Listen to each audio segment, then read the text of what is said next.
I'm Brandon Leary, the world's strongest everyman, and my face still hurts. But you know what? I got a stunt on these fools on the beach. And so today, we're doing the ultimate beach aesthetics workout.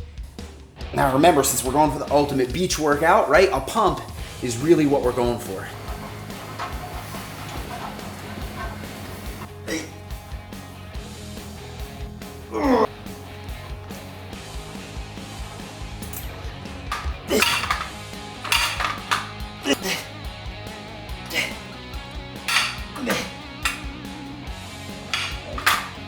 No, they're tense, but they clean now. They're tense, but they clean. It's all arms, shoulders, and chest.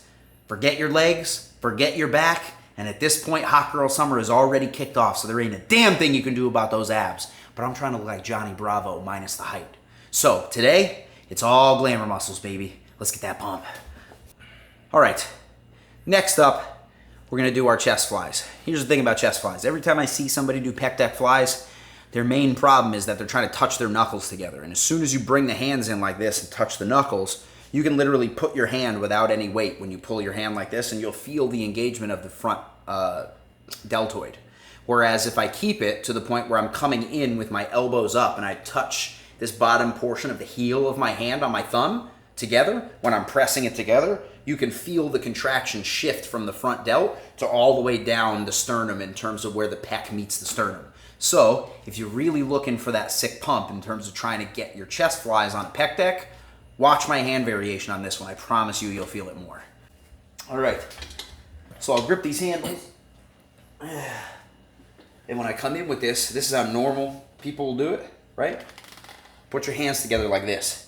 So that way you're squeezing the bottom portion of the thumbs all the way down to your wrist. So like this.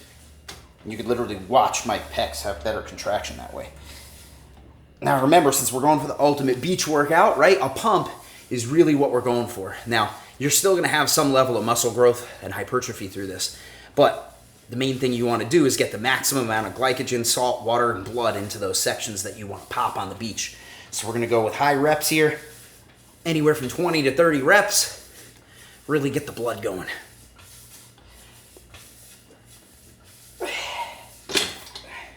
Woo.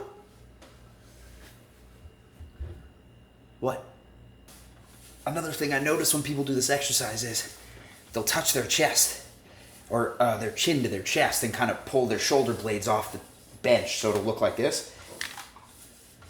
Again, as soon as you remove the pressure from the chest, you're gonna miss the engagement on the pecs. So make sure you keep those shoulder blades pinned back all the way and try and keep your chin from tucking against your upper pecs.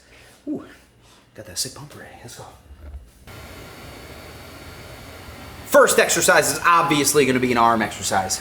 Whether you're wearing a t-shirt or nothing at all, the first thing those ladies are gonna notice are those fucking 22-inch cannons. So let's start with the back side. We're gonna hit that horseshoe. We're gonna do a double grip on this where we'll go 15 overhanded, 15 underhanded. That'll give you both sides of the tricep. Give you a sick horse pump. Here we go. I didn't adjust the weight, I just picked whatever weight was already on it when my wife was down there.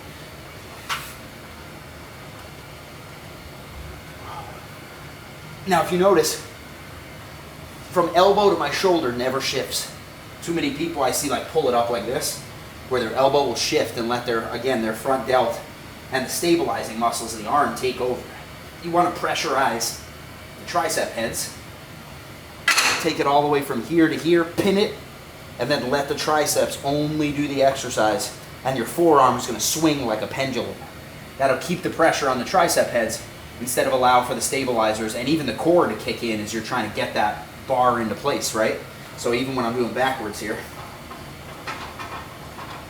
that arm will never move.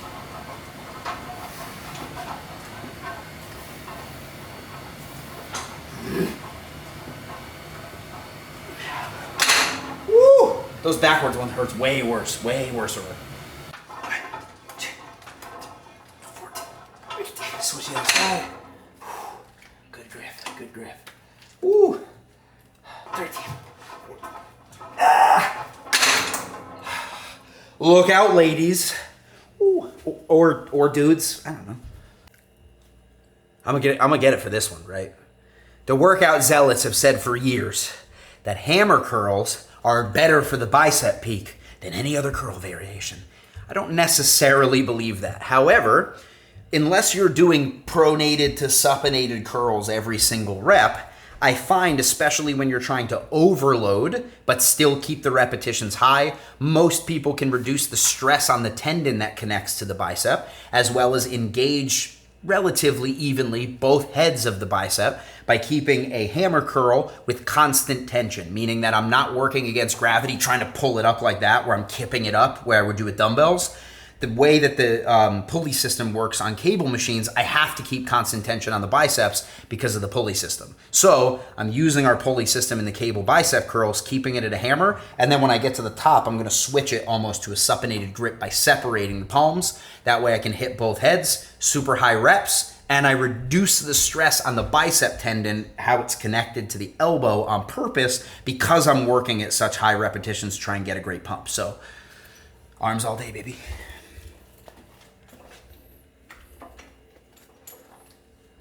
Can you see my feet in the shot? Good, I don't want to put my shoes on. It's my gym, I'll wear socks if I want to. Ready? Same thing here, guys. Remember, pin that elbow to the sides, let the bicep do all the work. As soon as I shift those elbows up like that, most of the time, for people with segments that are normal length, you're gonna put a lot of pressure on the forearm, take the pressure off the bicep and put it more on the front deltoid. So try to keep that elbow pinned. And this is what I see the most, is people will keep their limited range in terms of trying to do the curl. Full extension every time. Growth still happens in the eccentric stretch. So you gotta make sure that that elbow locks out just about fully every single rep. So it'll look like this. I actually sometimes like to get, especially because I'm on cables, I'll get a little lean back so that way my hips don't get in the way. And remember, hips don't lie.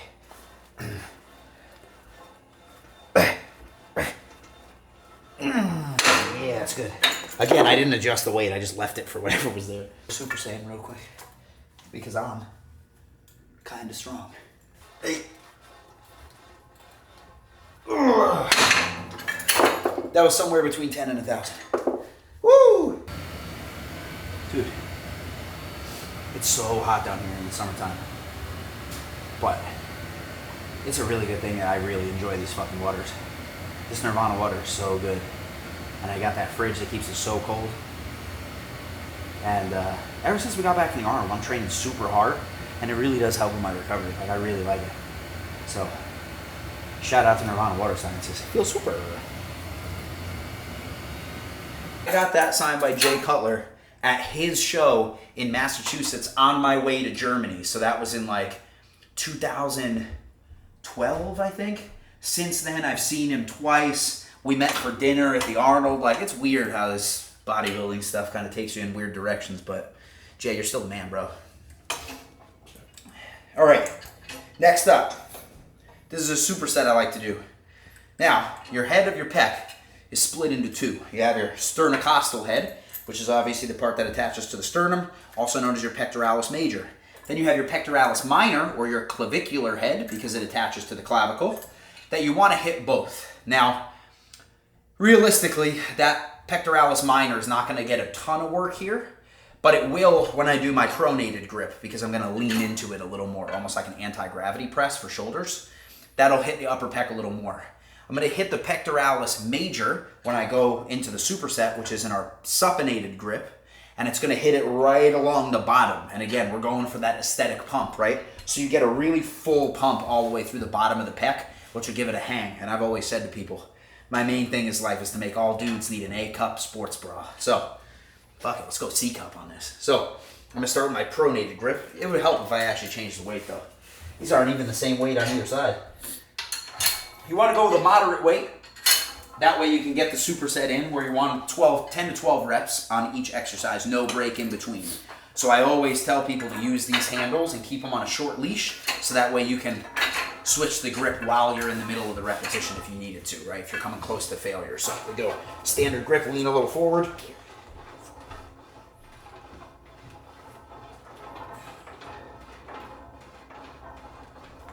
13, 14, 15. Then I stand up straighter, flip the grip, and I'll go supinated. I get a little bit of bicep engagement when I do this because I'm still at that slight lean forward, but I also just did biceps, so it might just be the pump lean in. Woo! Let's do a couple more sets of that.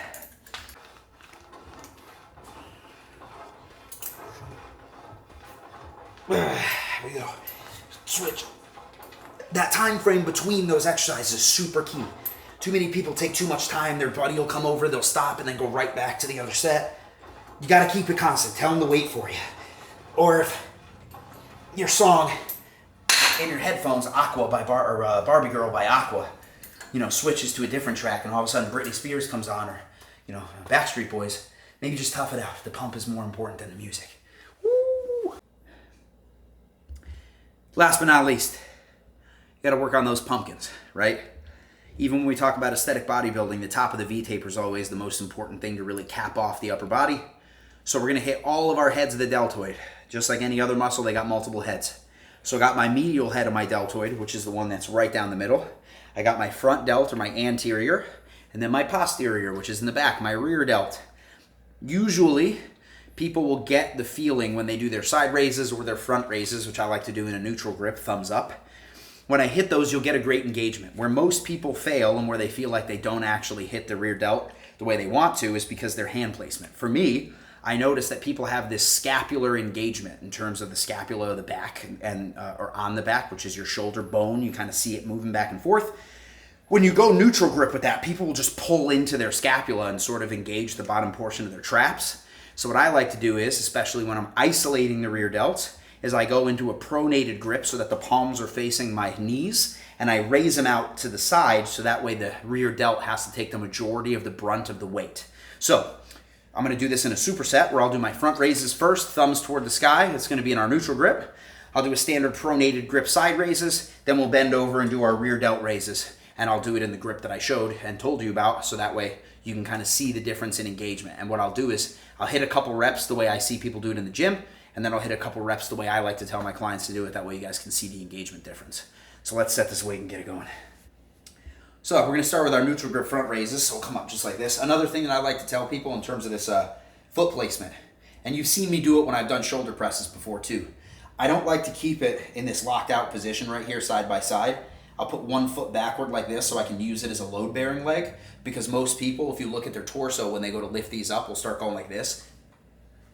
And it's a lot of strain on the lower and mid back. So what I do is I pull one foot back like this, so that way I'm using that as a load-bearing leg and my hips never shift forward. I just use that back leg to take the pressure off my lower back and kind of use it as a counterbalance. So it looks like this. Now since we're doing a superset, try to keep this about 10 to 12 reps. 8, 9, 10. Then I move to my side raises. These will come in front of the hips like this. I get a slight lean forward. I'm gonna hit my lever arm there. And I come straight out. Another thing I see is people bring these where the elbows are down at the bottom like that. It's a lot of strain on your shoulders and elbows. So what I do is I tell people, move this out to the side like it's a lever, and the top portion of that lever, once the shoulder to the elbow becomes in line with the ground, that's really all you need for maximum engagement, so long as the weight is controlled, because you're getting it controlled on the way up and controlled on the eccentric stretch on the way down. So when I lift out to the side like this, the elbow is the top of the lever, and the lever moves out to the side nice and smooth, but controlled. So we'll hit our reps. Then I move down to the bottom. This is how people do it in the gym that I was telling you guys about. I'm getting a lot of traps there. So instead what I do is, I'll put them in a pronated position like this, and then I come out to the side. It's all rear delts. Try not to tuck your chin. I'm really bad at that too. Rounds out the upper back. Ooh. Those rear delts are going to burn out on you faster than any of the other deltoid heads. Woo! What? That's it. 3, 2, 1. Oh wait, I gotta go inside. 3, 2, 1. To the rears. 3, 2, 1.